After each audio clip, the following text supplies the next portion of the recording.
Here we are with Chapter 7. Okay, the arts and entertainment. Okay. Section 1, the big story versus lots of little stories. Mia, this is the finest senior paper I've read in several years. Mia blushed, subconsciously glancing behind her as classmates filed out of the room, hoping a little that they hadn't heard her professor's remark, and a little that they had. I think you need to do something with it. I really do, the professor continued. Tapping the sheaf of papers Mia now held close, she stressed, This is a movie. No doubt in my mind, it's a screenplay.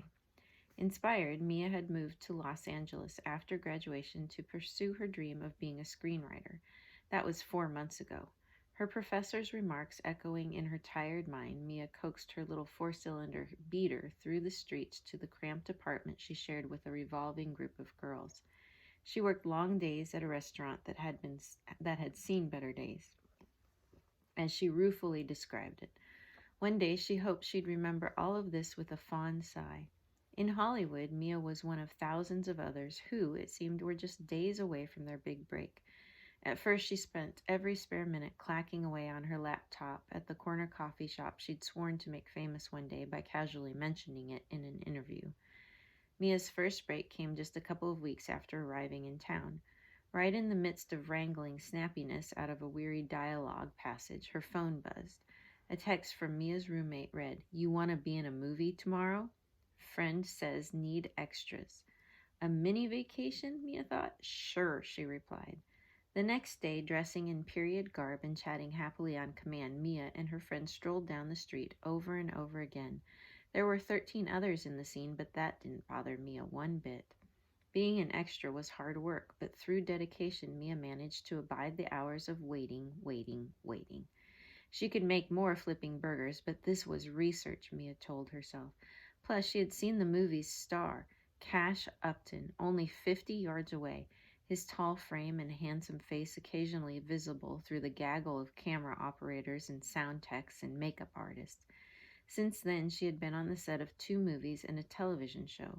The unfinished screenplay nagged at her, but what could compare with the thrill of being on set when a director called action? Late to work from a film set earlier that day, Mia threw on her apron and scurried to a table of waiting customers. "Welcome to Hollywood," she enthused, immediately recognizing it would be hard to win over what appeared to be an exhausted and grumpy tourist family. Fortunately, the family's young son broke the ice. "Are you in the movies?" he asked as Mia took their drink order. "Well, sort of," Mia hinted with a grin. "I'm working on a screenplay and am taking small parts in the meantime." "Who have you worked with?" said the father, perking up. "A few weeks ago, I was in a film with Cash Upton." "Cash Upton? No way," said the kid, his eyes shining. Mom and Dad nodded. Hollywood magic. It was well after midnight when Mia finally pulled into a parking spot and switched off the car ignition. She looked around, relieved that no teenagers were standing on the corner. She made it 1 block to her apartment and trudged up 3 flights of stairs. Home at last, she thought, putting her key in the lock. It didn't work. That's odd. She texted her roommate. "Key won't work and no one's here. What's up?" 2 minutes later, evicted. We'll sort it out in the AM. What a pain. Mia guessed that in the confusion of roommates moving in and out, no one had paid the rent. The landlord responded by changing the lock. Was this legal? And then a jolt. "My laptop!" She texted back, practically shrieking. No reply. Late that night, shivering in her car, Mia didn't know whether to cry or scream. Her whole life was on that laptop. She hadn't worked on her screenplay in weeks, but still, tomorrow morning the dream begins anew, she assured herself. Silence washed over her for a few minutes. Mia shifted in the driver's seat and closed her eyes.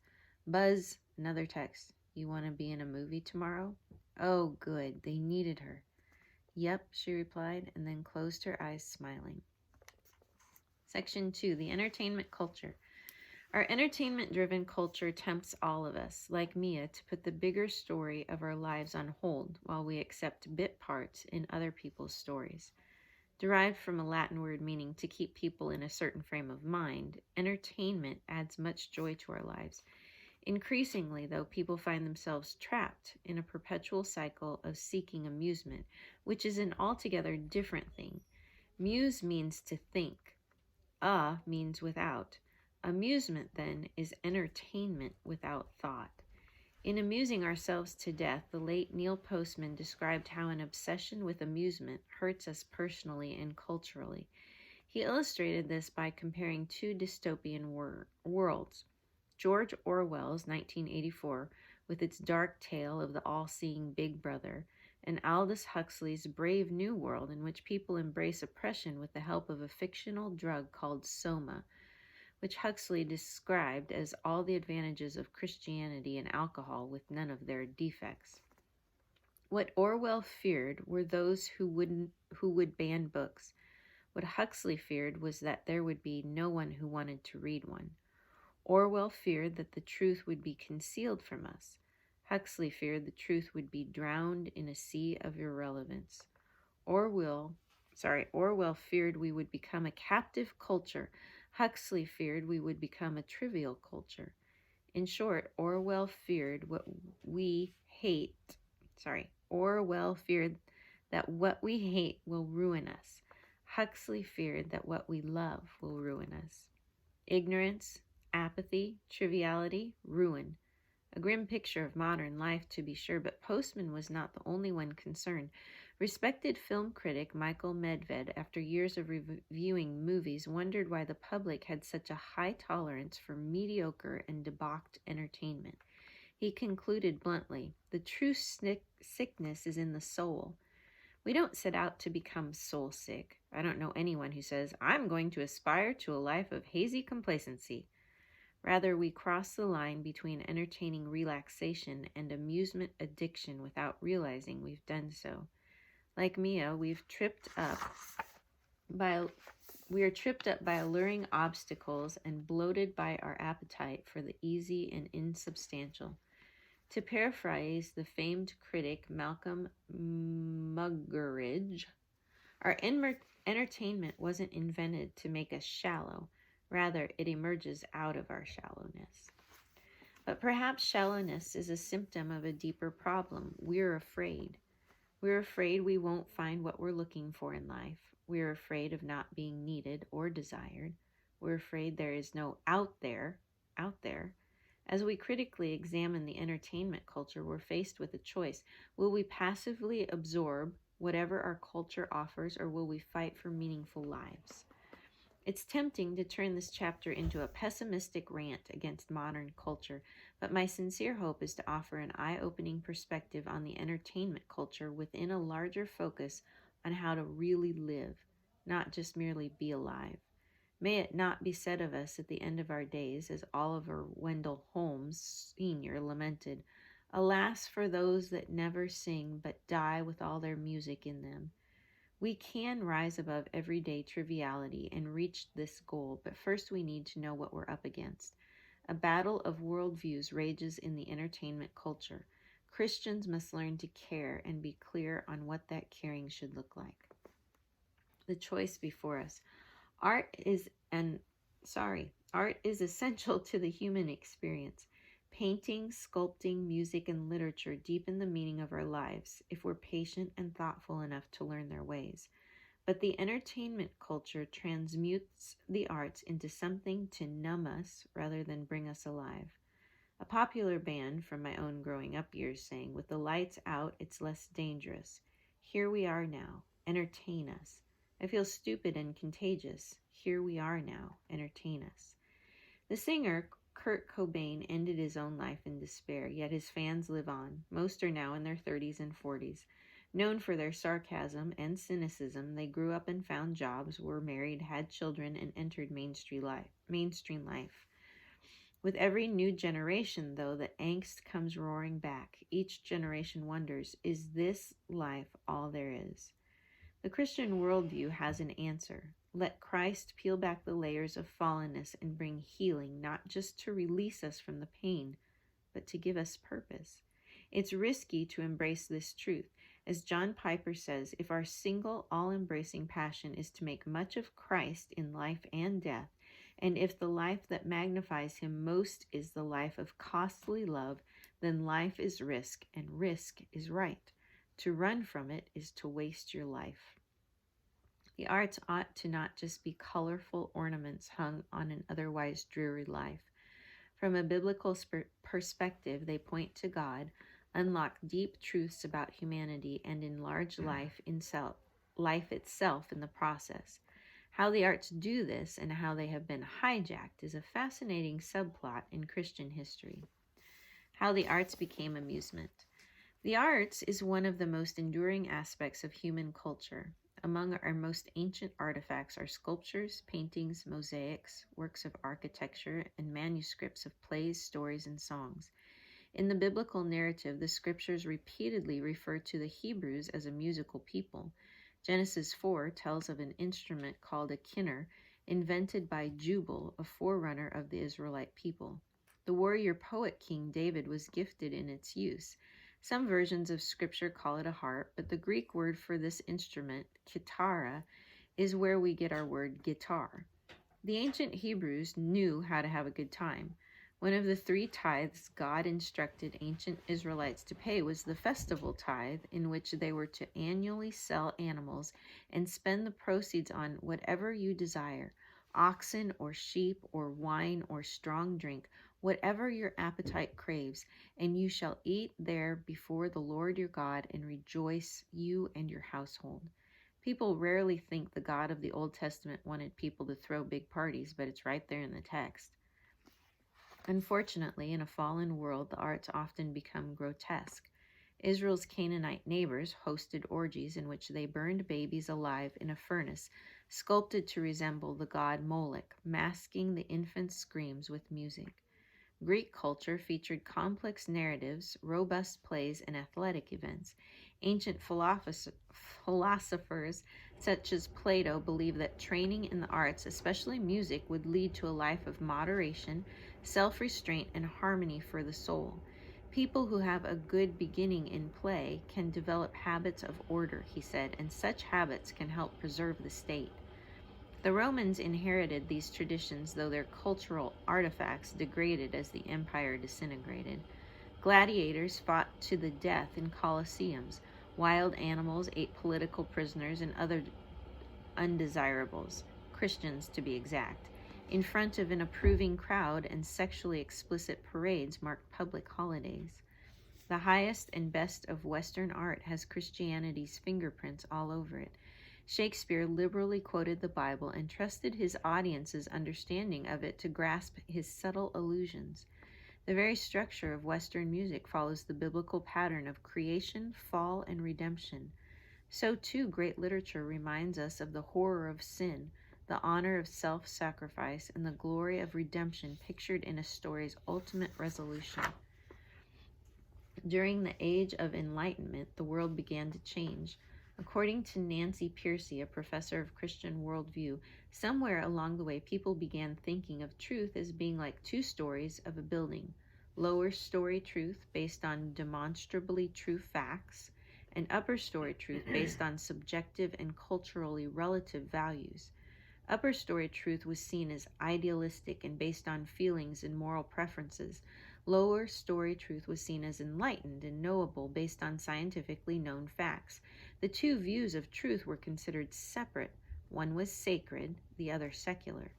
Enlightenment thinkers, Pearcey says, thought lower story truth was most important. Real truth was what could be known through reason or rationalism. Art, on the other hand, was an upper story concern, frilly and insubstantial. Anything that couldn't be measured through the factual language of science was second class. There were 3 main responses to this thinking.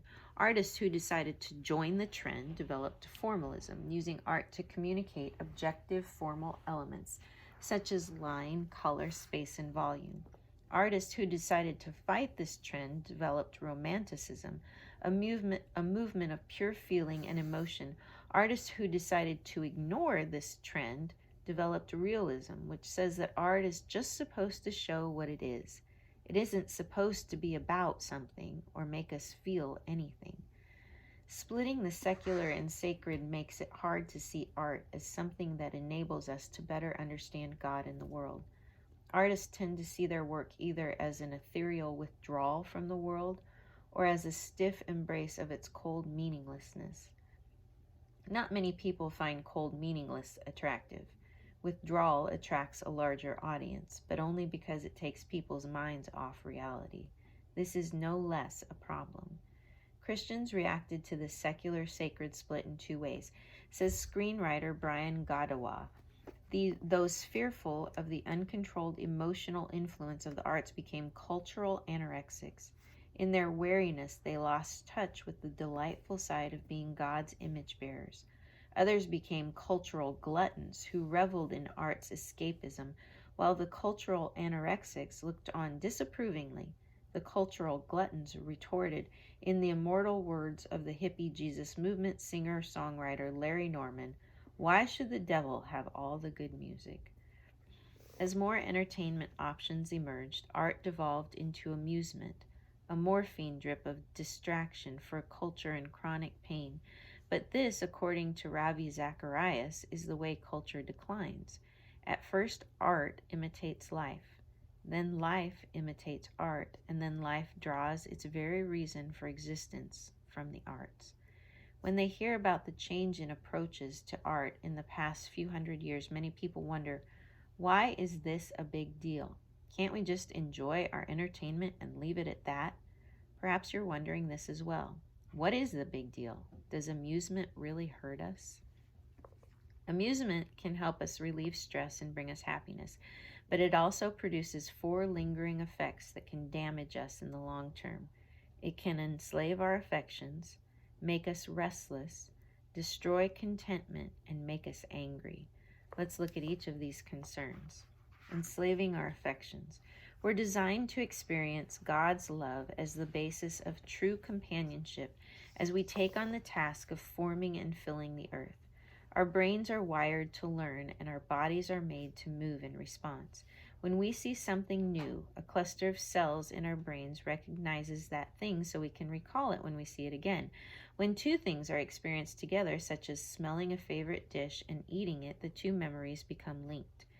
An obsession with amusement can turn our design against us, changing our affections. When we experience something like shooting people in a violent video game or viewing a movie scene in which verbal insults result in violence, our memories link to what we're seeing and our bodies respond accordingly. Violent content usually doesn't cause such behavior, but it primes it, and amusement culture gives us hair triggers. An amusement culture also changes our affections by deadening our moral responsiveness, especially in the area of sexuality. God designed sexual activity to link emotion and reason inside the loving relationship of marriage, forming a shared memory on which an enduring relationship may be built. All other sexual activity, including watching pornography, separates sex and love while linking sex to pleasurable sensations in the brain. In short, it forms an addiction. As Rollo May predicted in Love and Will, this leads ironically to apathy and the loss of erotic desire. When sex and love are separated, sexuality becomes a way to use others rather than to serve them. An example, a Princeton University study showed that viewing pictures of scantily clad women activated the tool use part of men's brains, causing them to view women as objects to be used rather than as people to be loved. Some think violent video games are wrong because they lead to violence, and that pornography is wrong because it leads to sex crimes. But there are other concerns. The truth is, few people play violent video games and then commit acts of violence. Rather, their affections gradually shift from companionship to defiance, from respect to disrespect, from helpfulness to aggression, from other-centeredness to self-centeredness. Similarly, very few people who view pornography commit sex crimes. Rather, their affections gradually shift from relationship to guilt, from guilt to frustration, from frustration to a demand for control, from control to blaming others for what they cannot control, and from blame to abusive words and actions. C.S. Lewis said that unfulfilled desire reminds us that we were made for another world. When the sacred and secular are split, however, unfulfilled desire is seen as something to be gratified only physically. Hungry? Eat now. Thirsty? Drink now. Tired? Sleep now. Lustful? Satisfy it now. The only caveat is not to hurt anyone else, as if that's possible. But God didn't create us to meet our needs in isolation, and trying to go it alone only makes things worse, not better.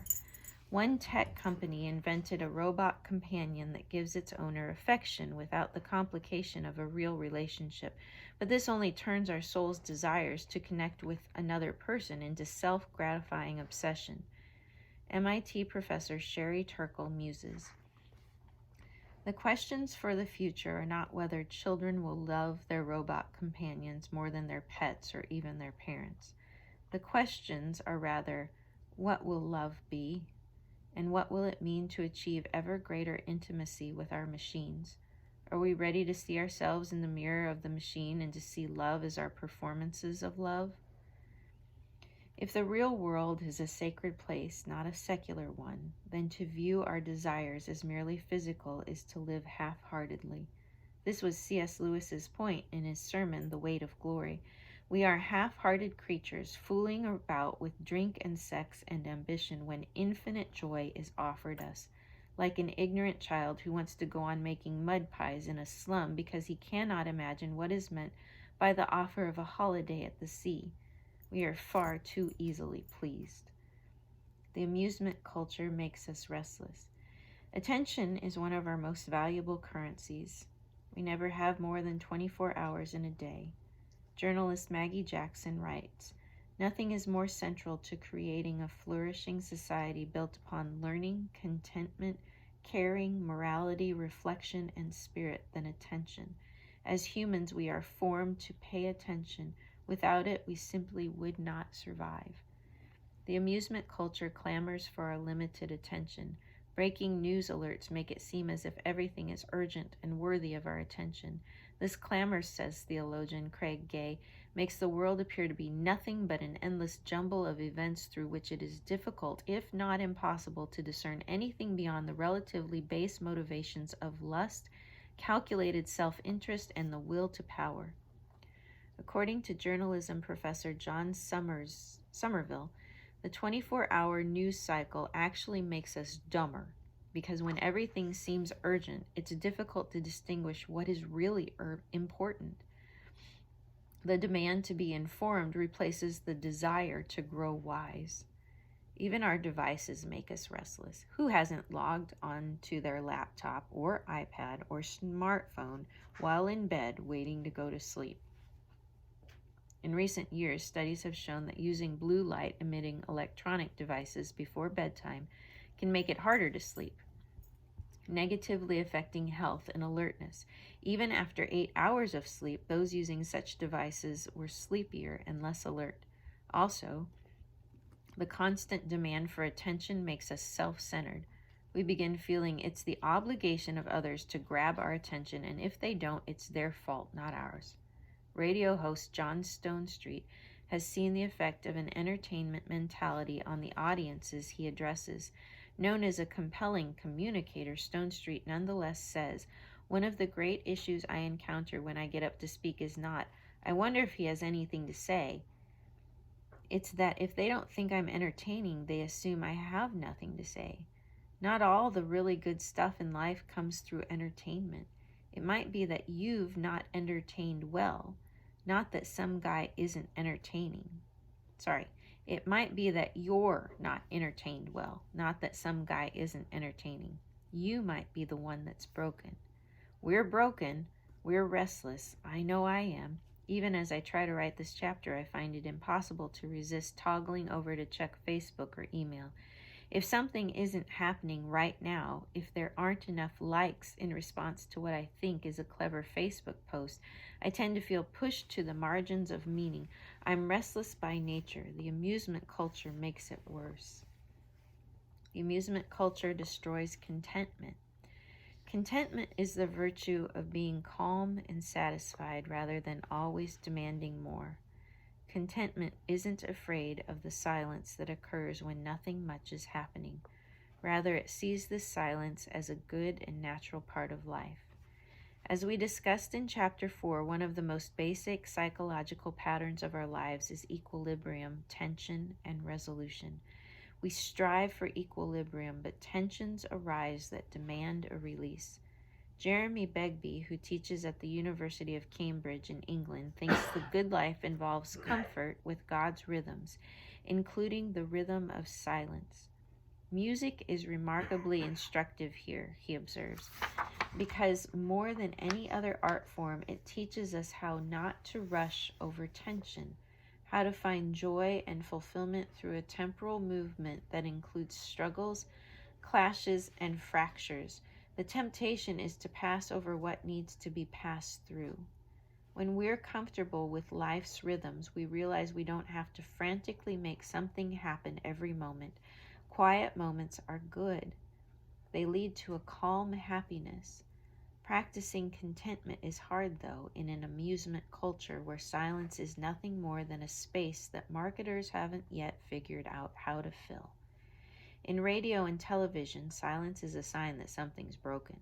A disc jockey permitting a gap between songs or commercials has committed an unforgivable mistake. We see silence as bad, Begbie says, presumably because we think nothing happens in silence. Silence is void, emptiness, blank space. Silence makes us feel alone, and we hate being alone. As comedian and social commentator Utc Ch observes, sometimes when things clear away, you're not watching anything. You're in your car and you start going, oh no, here it comes. I'm alone. It starts to visit on you. That's why we text and drive. I look around. Pretty much 100% of the people driving are texting, and everybody's murdering each other with their cars, but people are willing to risk taking a life and ruining their own because they don't want to be alone for a second. Psychologist Mihaly, oh my word, we're just going to go with that's a Russian name, and I don't want to slaughter it. Okay. Mihaly C. has found that because we're desperate to fill the empty, quiet moments, we're 4 times more likely to spend our free time watching TV than doing things we enjoy more, such as working on hobbies or playing sports. Puzzled, C asks, why would we spend 4 times more time doing something that has less than half the chance of making us feel good? It's a great question, but one it seems we're too preoccupied to answer. Americans spend approximately 11 hours a day, on average, using digital media. Much of this time is spent on the internet, and the bulk of internet use is spent on social media. Yet 60% of people in a 2013 Time magazine poll said that using social media didn't make them happier. Social media sites like Facebook make us feel more connected, but studies show that as our networks of friends grow broader, they also grow shallower, making us feel lonely. We need a change of attitude. In music, the proper use of silence makes a work more profound.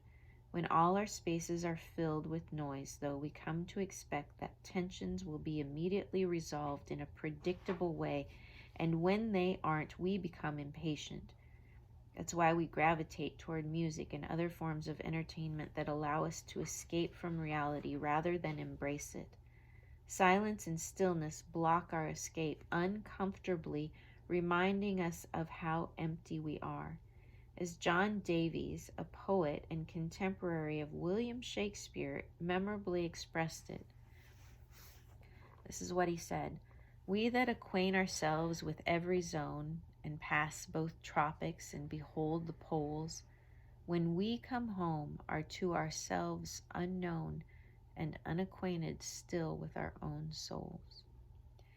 The amusement culture tricks us into thinking that as long as things are happening, we're fulfilling our purpose. Everyone else is in constant demand. Why aren't you? If being in demand makes us important, then celebrities are the most important people. What rock stars and actors think seems more important than what we think, even if they aren't very informed. Experts are tolerated. Celebrities are celebrated. No wonder school children think that being a celebrity is the very best thing in the world. 4. The amusement culture makes us angry. Chinese researchers studied 70 million posts and found that angry tweets were far more likely to be retweeted than tweets expressing joy, sadness, or disgust. The internet makes us madder and meaner. One study found that preteens who left behind their devices for 5 days were more tuned in to how others felt. If not having the devices makes us more relational, then what is risked by having them becomes clear. They dull our sensitivity toward others. Whether our devices have anything to do with it or not, our culture is growing angrier. The president of the National Association of Scholars, Peter Wood, says the anger epidemic is more flamboyant, more self-righteous, and more theatrical than anger at other times in our history. It often has the look-at-me character of performance art. We're becoming, Wood concludes, a culture that celebrates anger. Even what's supposed to be funny seems angry. Comedian Steve Carell admitted, "It's not like I want to put sunshine and lollipops into the world, but I do believe there's been a turn toward an uber-cynical point of view, and it's borderline mean." There are, of course, good uses of humor, sarcasm, and ridicule. The amusement culture, however, twists them into cynicism, suspicion, and distrust in ways that affect us both spiritually and physically.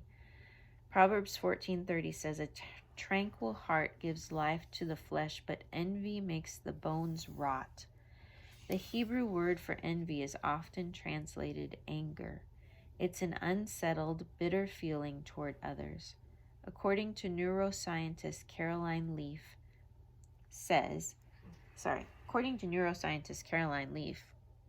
says research has shown that 75 to 98% of mental and physical illness come from our thought lives. Toxic thinking leads to stress, eroding our body's natural ability to heal.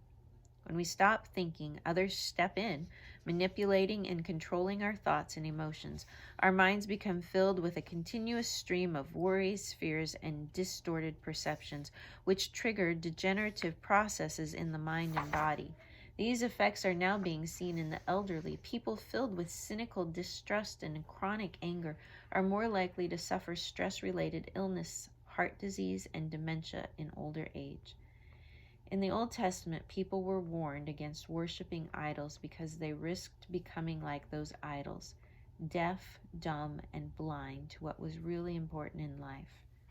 In a similar way, an obsession with amusement can easily turn into a form of worship that makes us as thoughtless and angry as that which we spend our time pursuing.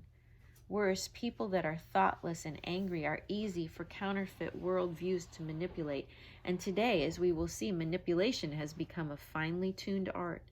Manipulation may be the worst thing about the amusement culture, and today, counterfeit worldviews are doing a lot of manipulating through entertainment. Worldviews and entertainment. Section 3. I've always tried to be aware of what I say in my films because all of us who make motion pictures are teachers. Star Wars producer George Lucas says, "Teachers with very loud voices."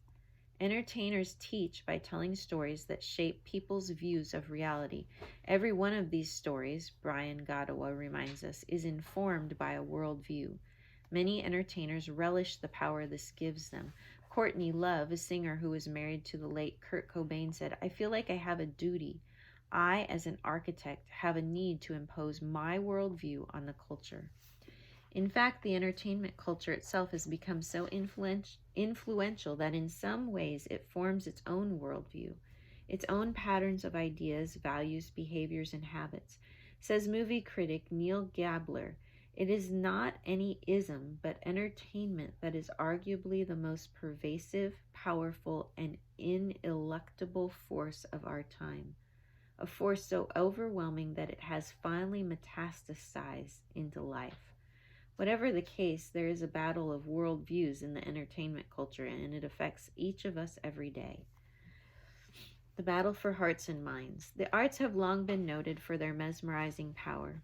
Scottish writer Andrew Fletcher said, "If a man were permitted to make all the ballads he needs not care who should make the laws of a nation." Why? Because, as Plato explained in the Republic, when the modes of music change, the fundamental laws of the state always change with them. Academic studies confirm this power.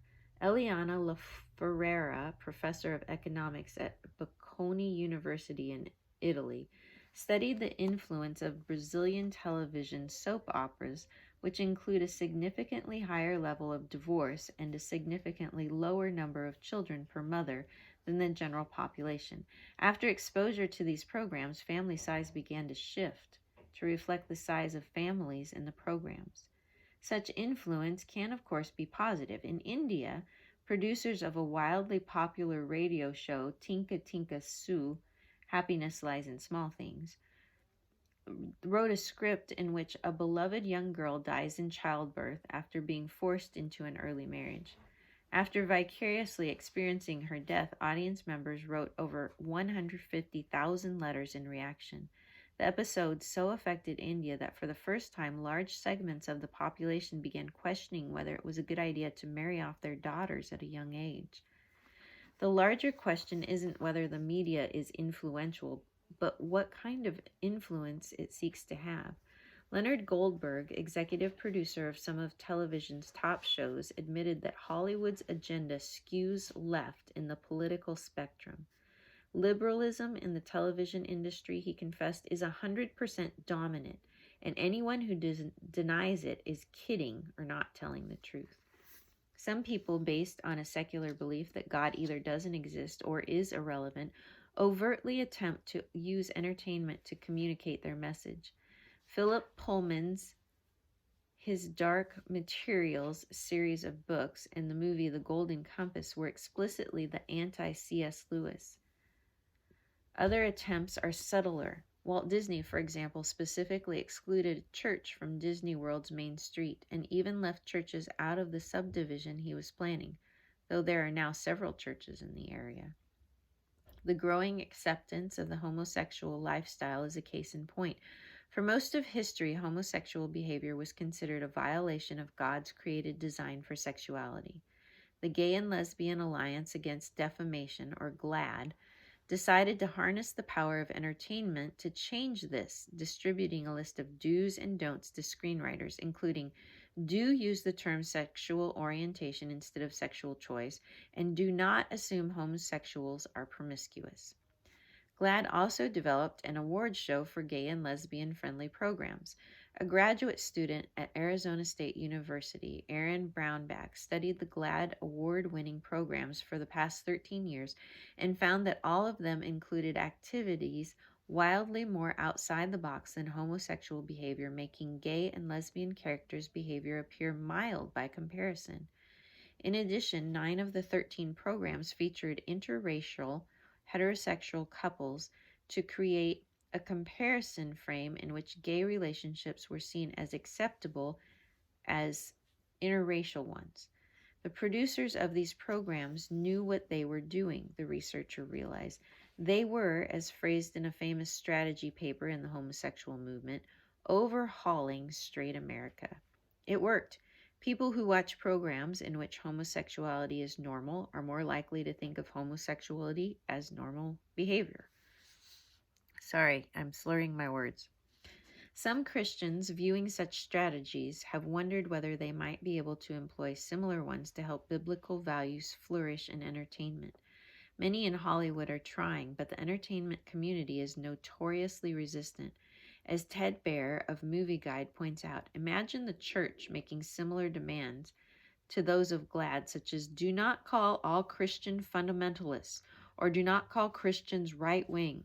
there would be a tremendous uproar as cries of censorship rang out across the land.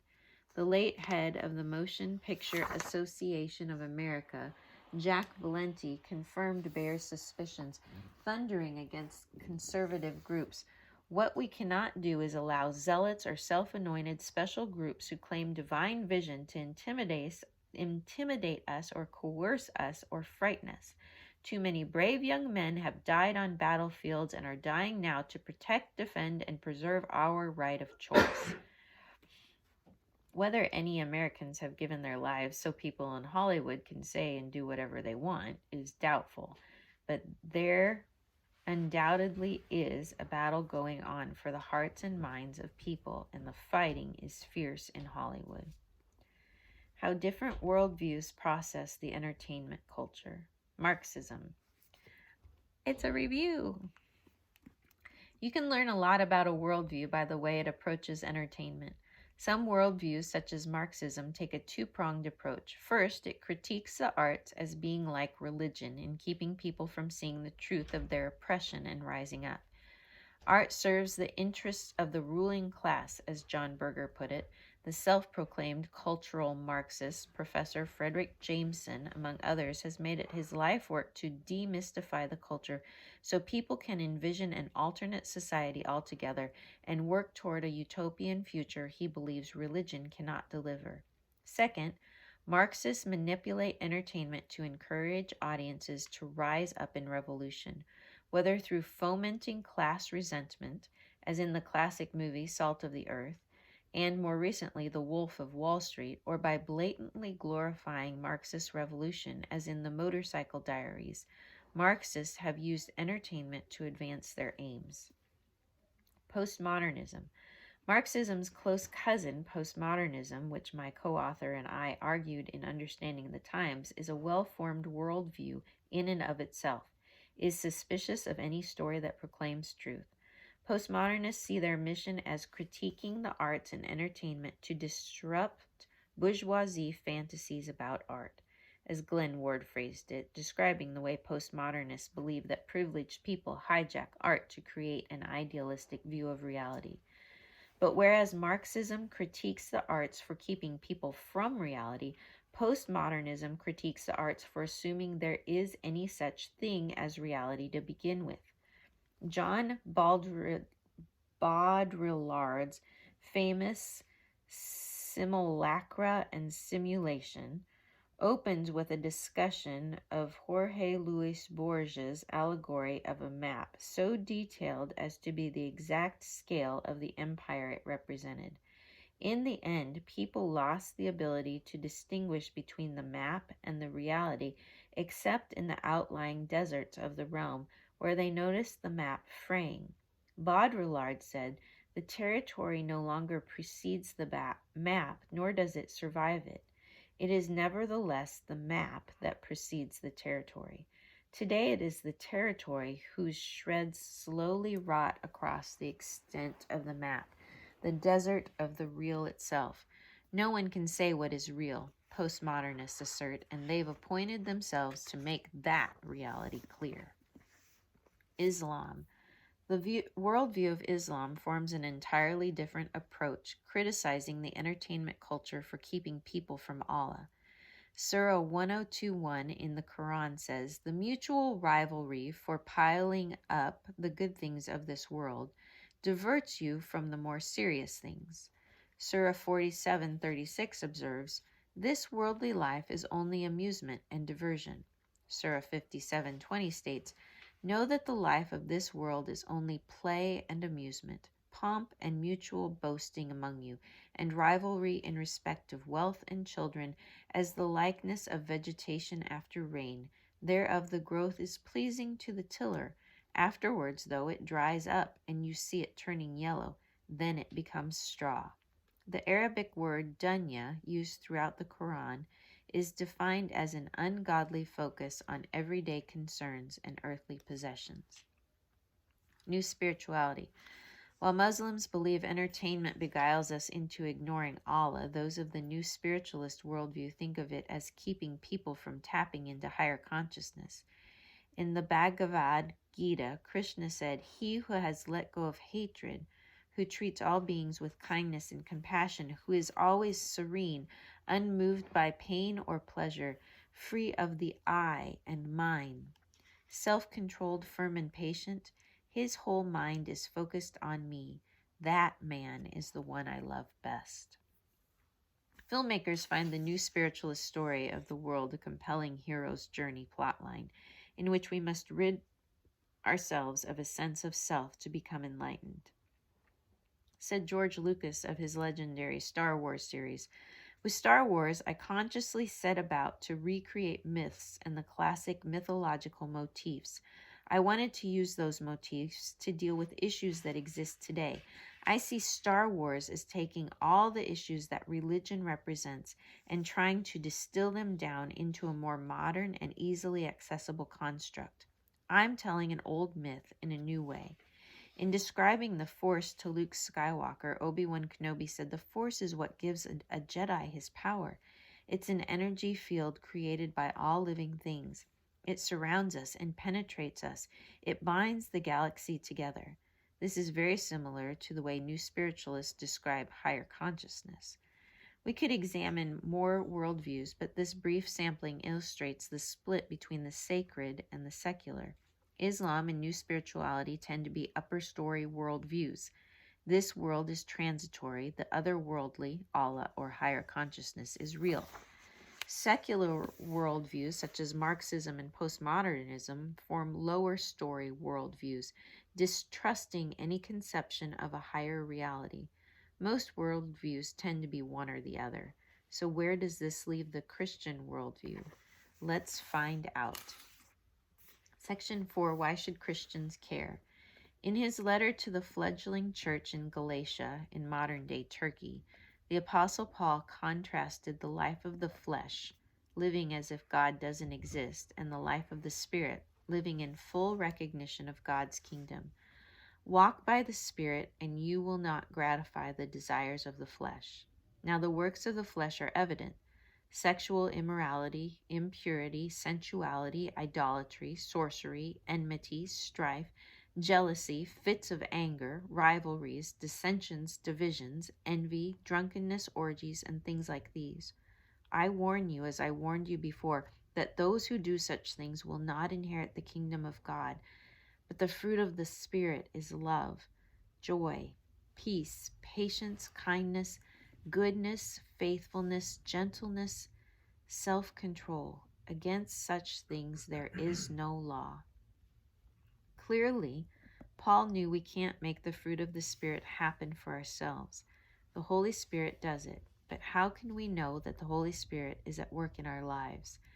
Some people say Paul was telling us that the things of this world are bad. This is an upper story view of Christianity. What happens in creation is ultimately insignificant. But take a closer look. The fruit of the Spirit is born on this earth for use on this earth. The Christian worldview isn't an upper story or lower story truth. It's a whole building truth. The upper story and the lower story are resolved through the incarnation. God is with us in Jesus Christ. This is why Christians ought to care about the arts and entertainment. They are part of God's world and need to be redeemed. Rather than ignoring or trying to manipulate the arts and entertainment, Christians ought to ask how they might engage and transform them to the glory of Christ. Movie guide reviewer Ted Baer, whom we mentioned earlier, is also a professor of media studies, host of an awards show for family-friendly films, and a quiet presence inside the film business, encouraging movie studios to produce more family-friendly films.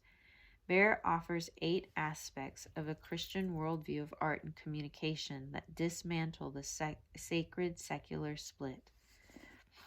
God is the author of creation and communication.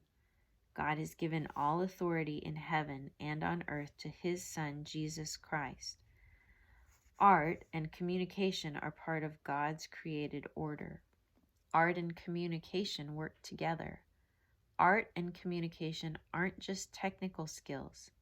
Christ is the standard of excellence. Art and communication are worthy vocations because they influence how people view reality. It is legitimate to engage in art and communication without the need to include overt Christian symbolism or content. If God is the creator and all authority has been given to Jesus, then through the Holy Spirit, we have the power to bring the arts and entertainment under Christ's authority. Our goal isn't to hoodwink people, but to bear God's image by producing creative, high-quality art that displays God's truth, beauty, and goodness to the whole world. Does this grab your imagination? It does mine, but I still hesitate. How can I get involved without being overtaken by a decadent culture that appears to my baser desires? What should Christians do? Learn to discern. As we discussed in Chapter 4, living a redeemed life takes discernment, the power to tell the good from the bad, the genuine from the counterfeit, and to prefer the good and the genuine to the bad and the counterfeit. It takes training and thoughtfulness to prefer what is good. As John Stonestreet bluntly puts it, what does it mean to find the truth in an entertainment-driven society? If all you get out of life is what you see on TV, you will be dumb, and it is a sin to be dumb. The world is full of false stories, stories that mislead people about what is actually true regarding God, the world, and our relationship to God and the world. Stripping false stories of bad language, violence, and sexuality doesn't render them true. Romance novels are a case in point. English professor Rosalie de Rosset thinks romance novels function as porn for women, creating an unrealistic fantasy world in which men are strong and handsome and witty and would never think of watching football in their boxers while the dishes need to be done. If the story of the world that romance novels tell is false, de Rosset wonders, does Christianizing them make it true? In the sense of avoiding degrading content, yes, but in the sense of moving readers deeper into real-world redemption, the answer is mixed. De Rosset says, the differences between a good book and a bad book is that a good book takes you deeper into life and a bad book distracts you from life. The same is true for movies and music. Christianity isn't sanitized secularism. It's an entirely different story about why the world is the way it is and how we ought to live. Discerning people know this, and it changes their perspective in two significant ways. The first way, discerning people learn to see the worldviews behind the arts and entertainment. Dana Gioia, former chairman of the National Endowment for the Arts, said, all art is a language of color, sound, movement, or words. When we immerse ourselves in a work of art, we enter into the artist's worldview. It can be an expansive and glorious worldview, or it can be a cramped, dehumanizing worldview. Nancy Piercy adds to that. T.S. Eliot once noted that the serious books we read do not influence us nearly as much as the books we read for fun or the movies we watch for entertainment. Why? Because when we are relaxing, our guard is down and we engage in the suspension of disbelief that allows us to enter imaginatively into the story. As a result, the assumption of the author or screenwriter may go unnoticed and seep all the more further deeply into our consciousness. How do we discern whether a work of art or entertainment is expansive and glorious or cramped and dehumanizing? Piercy suggests asking 3 questions in relation to the movies. What worldview is the movie communicating? Are there elements that are true? Are there elements that are false and destructive? John Stonestreet offers the example of the Ocean's 11 movies in which the audience was led to see a group of robbers as the good guys. Through humor and playing to the audience's desire to get back at mean bosses, the filmmakers left the impression that coveting, lying, and stealing are fine, as long as they're done winsomely without hurting innocent people. But Piercy's questions aren't just about moral plot lines. They get to the heart of how messages are intentionally crafted to elicit a certain response. Books like Punk Marketing, Growth Hacker Marketing, and Social Media Marketing for Dummies offer valuable insights into how to sell products, but they also reveal how marketers get us to buy things we don't want to fulfill needs we didn't realize we had to impress people we don't even like. If you find yourself easily swayed, start asking questions like these when you're presented with a person or company wanting you to do something. What do they want me to do? Why do they want me to do it? To what motives do they appeal? How do they make their case persuasive? Can they really deliver what they promise? What is best? The last question is especially important. It's been said that the good is the enemy of the best. Whether our actions hurt someone may be a good criteria for whether a law is needed against something, but it is an insufficient way to form a Christian worldview. 2. Discerning people choose their companions carefully. The people we hang out with shape our worldviews. Journalist Malcolm Gladwell warns, "We like to think of ourselves as autonomous and inner-directed, that who we are and how we act is something permanently set by our genes and our temperament. We are actually powerfully influenced by our surroundings, our immediate context, and the personalities of those around us. This is nowhere truer than in entertainment." In a recent webinar, I asked, if you could go back in time and give any advice to your 16-year-old self, what would it be? I said I would tell my 16-year-old self to stop hanging out with bad influencers and instead seek wise mentors. Not that my 16-year-old self would have listened to me. Here's why I would have given my younger self that advice. A study of young adults who stay involved in church revealed that they do so because of close relationships in which they learn to live thoughtfully, contribute meaningfully, succeed at work, and connect with Jesus in a deep and real way. Their spiritual lives become more mature as they encounter caring people who act on their beliefs. These mentors, in turn, exert a profound influence in other areas such as educational and career success. On a surface level, we can know whether our companions are good or bad by whether they're influencing us to grow in God's image. Do they use language that brings life? Do they use their time as if their lives really matter?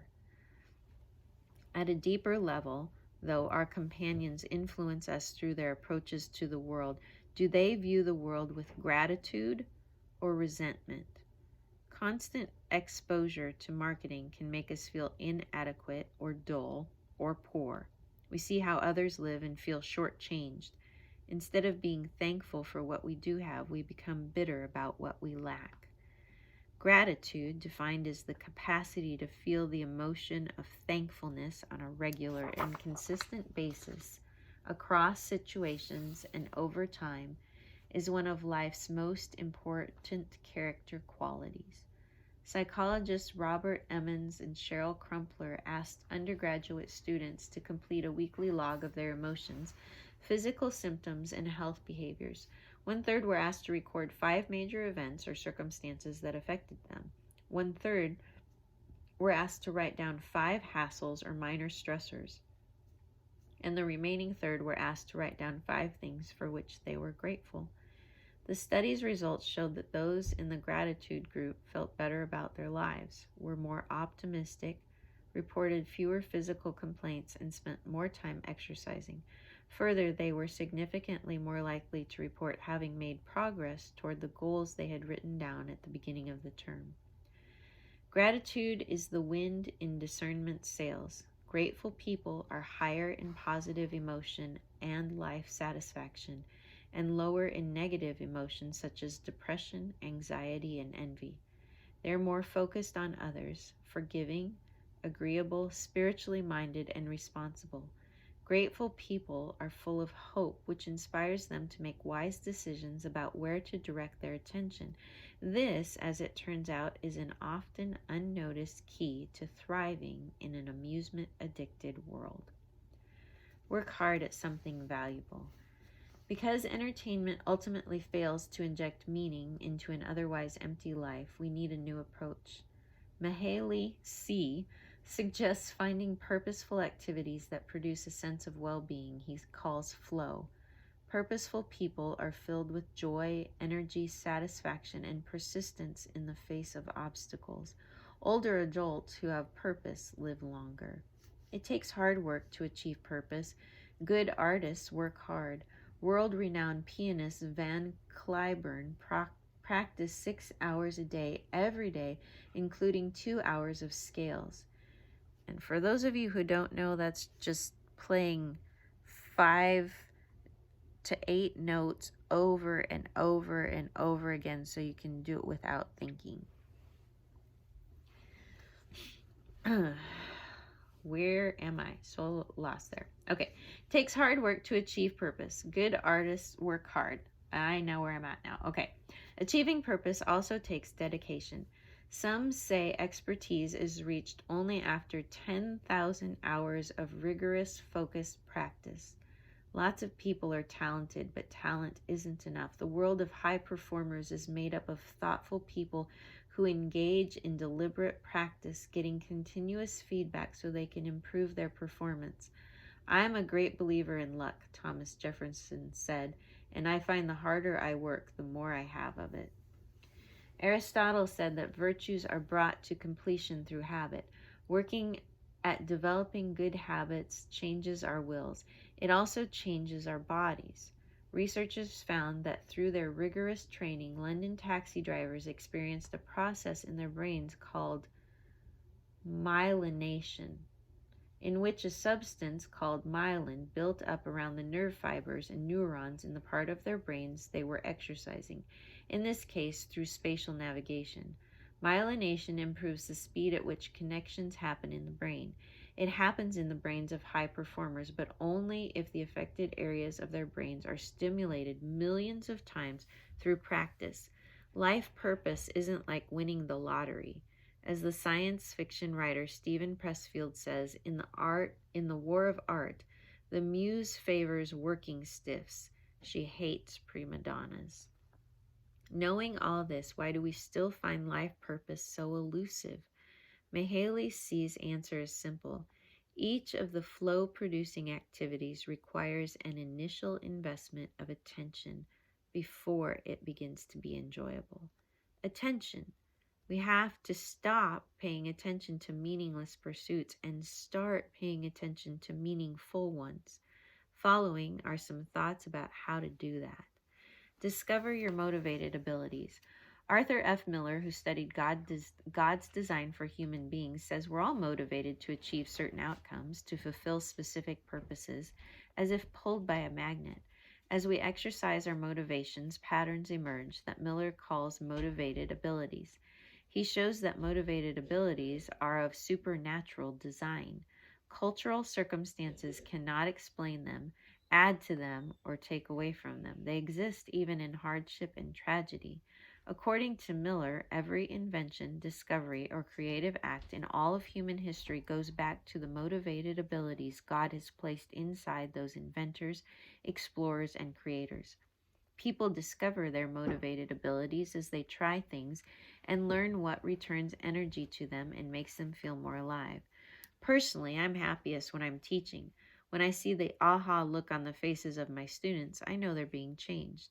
My 3 siblings are all musicians, but with very different motivated abilities. My sister is a piano teacher. She loves seeing the joy others experience as they learn to play. One of my brothers is a worship leader whose goal is to draw people closer to God and to one another. My other brother is an orchestra conductor, motivated to tackle complicated pieces of music and organize the efforts of very talented people to produce a result better than any of them could have imagined producing on their own. It's not just enough to say, I'm a musician, when you begin discovering what it is about music or something else that returns energy to you, you feel more alive. Be intentional to ask questions like these. What are some things that return energy to me and make me feel more alive? What am I learning from other people about how God made me? What do I long for? What truly makes me tick? What captivates my imagination? Fight fragility. Nassim Nicholas Taleb is a pessimist.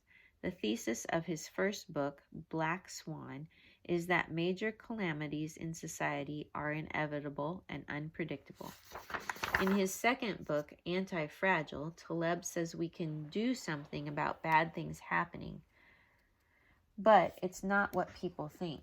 He notes that most people and organizations are fragile. That is, they crave stability and order, hate mistakes, and organize to avoid uncertainty. Some people and organizations move beyond fragility to become robust, creating their own sense of order and anticipating uncertainty. This is better, but still not optimal, because in developing a hard shell that can't be crushed, robust people and organizations become slow and awkward. It's like driving a tank. You won't get hurt, but you also won't get around very well, and you'll never fit into a parking space. But there is a third group of people, those Taleb calls the anti-fragile. These are people who grow through instability, thrive in disorder, love mistakes, and enjoy uncertainty. Such people are resilient because rather than avoid risk, they embrace it. It's one of life's packages, says Taleb, no stability without volatility. This makes sense for Christians. God has created a dynamic world in which things change. He is in charge, but that doesn't mean we can control all our circumstances. Whether in war or in farming or in parenting or in business, the faster we can adapt to our circumstances, the more successful we'll be. Andrew Zolli, a business innovator and social change theorist, calls this anti-fragile attitude resilience, defining it as the capacity of a system, enterprise, or a person to maintain its core purpose and integrity in the face of dramatically changed circumstances. Resilient people know that the things we most often turn to for security cannot deliver it. As John Piper explains in Don't Waste Your Life, the tragic hypocrisy is that the enchantment of security lets us take risks every day for ourselves, but paralyzes us from taking risks for others on the Calvary road of love. We are deluded and think that it may jeopardize a security that in fact does not even exist. If you find yourself gravitating to the entertainment culture as a way of avoiding having to make risky decisions, ask yourself, what am I afraid of? If I knew I could not fail, what would I attempt? The goal isn't to avoid mistakes. Forget mistakes, challenged British preacher F.W. Robertson. Retrieve victory out of mistakes.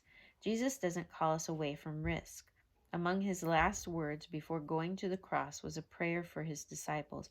I do not ask that you take them out of the world, but that you keep them from the evil one. Escaping the world isn't the way to avoid Satan's tactics. Abiding in Christ is. Tackle bad habits. We're almost done. Researchers have found that of the actions people take every day, more than 40% are taken out of habit, not because people consciously chose them. Just as a person experiencing electoral shock gets stuck to the things shocking him or her, we get stuck to our habits and have to be knocked away to change our patterns. Breaking habits requires willpower. Journalist Charles Duhigg describes a study in which people were asked to eat only the food assigned to them, either warm cookies or radishes, and then after several minutes perform a problem-solving task. Those who were to eat only the radishes succeeded in avoiding the cookies, but they also gave up more easily on the assigned task. Once their willpower was depleted, they lost the ability to persevere. Think of a bad habit you fall into. Is it easier to fall into that habit after you've exhausted your willpower by the end of the day? If you find yourself habitually going online at the end of the day, read a book instead. If you find yourself always looking at your phone, put it away and talk to someone instead. Roy Baumeister and Julie Exline found that self-control operates like a strength. It's weaker after exertion, replenishes after rest, and becomes more durable with repeated exercise. In one study, people who developed willpower muscles through a study skills program not only improved their learning, but also smoked and drank less, watched less television, got more exercise, and ate more healthful food. It wasn't studying per se that gave them willpower, but rather the fact they had done something intentional to gain control over an area of life that was out of control. Developing self-control in one area made it easier to be self-controlled overall. Don't go it alone. As you might expect, the people who thrive most in adversity are those surrounded by a community, by mentors, and those whose faith is robust enough to give meaning to otherwise inexplicable events and unendurable heartaches. These high-functioning social networks harness the strength of all the members to help each one of them bounce back. We see this in athletics. A track and field athlete will never run as fast as he otherwise could without a coach and teammates who challenge him to be his best.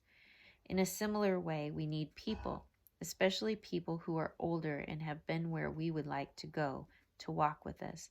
Rarely will we challenge ourselves as much as we need to be challenged to really grow. As Donald Miller says in his autobiography about making a movie, characters don't really choose to move. They have to be forced. Plus, we can really only pour into others if we're being poured into ourselves. As Howard Hendricks famously said, we lead out of the overflow of a quality life. We have to be honest in asking questions like these. Where do I find myself struggling? What pain points do I feel in my faith journey? What kind of community do I have? What voices speak into my life and draw me deeper into my spiritual journey? What principles are my family, friends, and work centered on?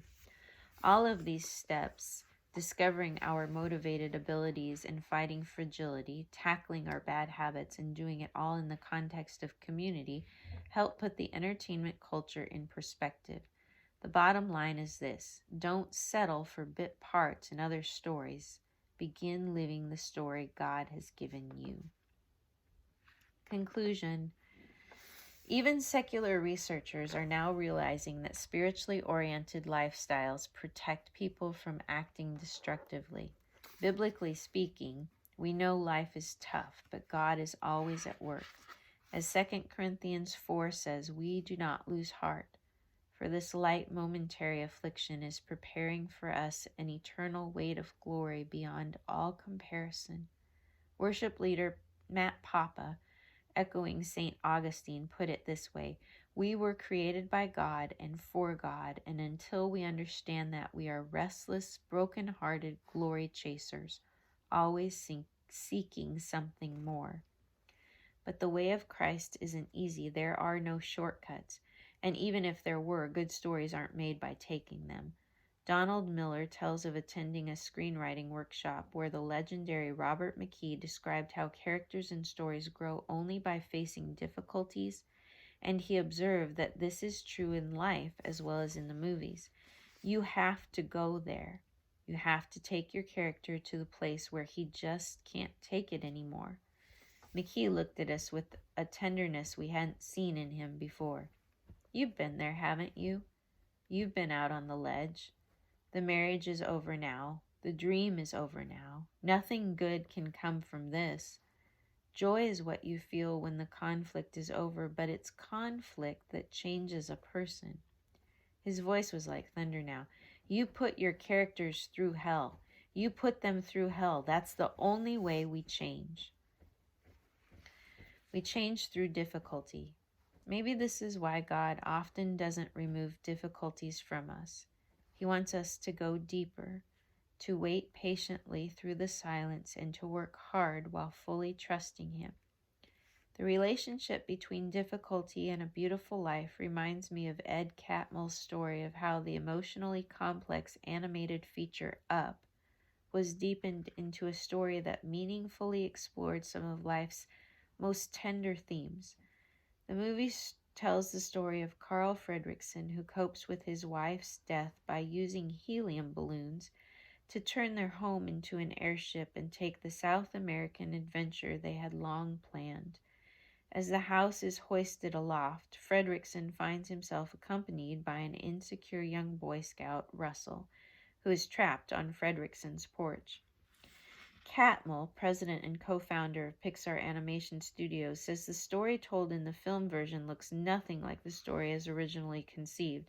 The original story featured a castle in the sky, two brothers quarreling over the throne, and a tall bird helping them understand each other.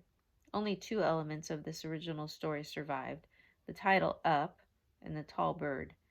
If the original story had been carried through to the screen, it almost certainly would have been a failure. Few people are moved by castles in the sky and quarrels between spoiled rich kids. To arrive at a great story, the director, Pete Docter, had to go deep into his own pain and insecurities and ask, what is this story really about? He took a risk and dove deep. As a result, Up became a movie tale of finding significance, honor, caring, and hope. Sometimes our determination to settle for low-risk, small stories blinds us to what God is up to. Like Mia at the beginning of this chapter, will we continue to amuse ourselves with the fragments of other people's stories, or will we live God's bigger story? The end.